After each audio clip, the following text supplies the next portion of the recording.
And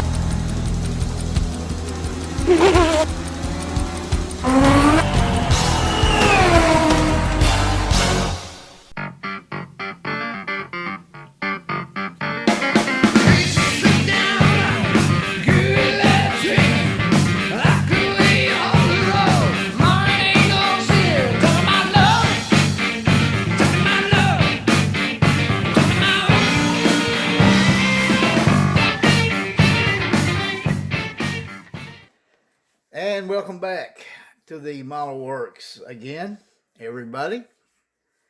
Hope everyone is having a good weekend. It's been a while since we've done an update on the Jungle Gym, and guess what? We have finished Jungle Gym's ride finally, and got it ready to go. I'm gonna put you a little slideshow together here in just a second. We have overcome all of the paint issues that we had. If you remember where I was taping the masking the outside of the car off so I could paint the inside the black. You remember the Tamiya tape adhesive came off on the clear, and I actually tried to wet sand it out, and I started with 2,000 grit, I believe. Yeah, I started with 2,000 grit. That didn't even phase it.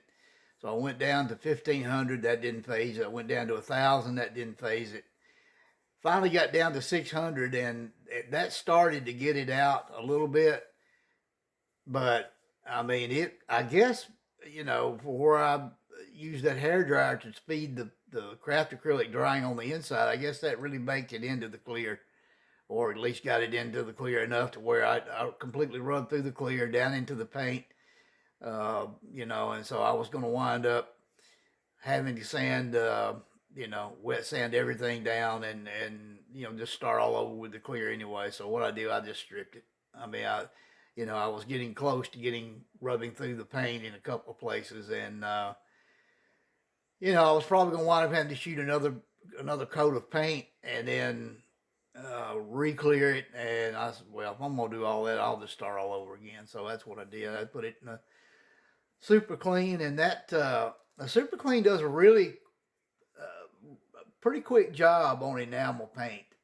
Even with lacquer thinner in it, it does a good job. Now, I don't know if they have changed their formula, but I had a practice body, or a guinea pig body, if you will, that I had sprayed with some kind of lacquer, and I had run across it. It had been on the body for a long time, so was going through some of my stuff, and I found it, and I thought, well, I'm gonna go ahead and strip this off, and then that way I'll have another test body.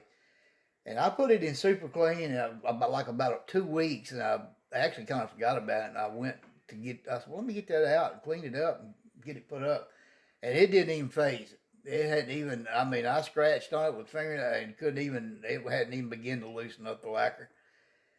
So I left it in there about 2 months, and it never phased it. So I just gave up on it. I got it out, and I put it back in a drawer somewhere. I guess, if I want to test out something, I can throw some primer over the top of it and go on about my business. But at any rate, getting back to the Jungle Gym, it took the clear off, and everything was enamel except for the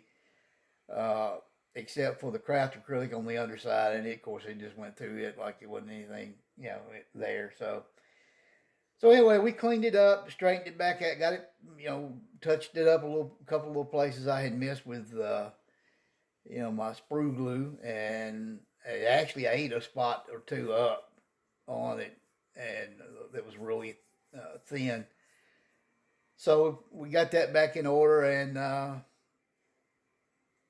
reprimed it, reshot the color coat, and I, tried to use my memory. It was because it was a custom color mix that I did, and it was just an eyeball. And I tried to remember I tried to remember what my mix ratios were, and with the paint, and I still had my two colors, which was Arctic Blue Metallic and Blue Pearl.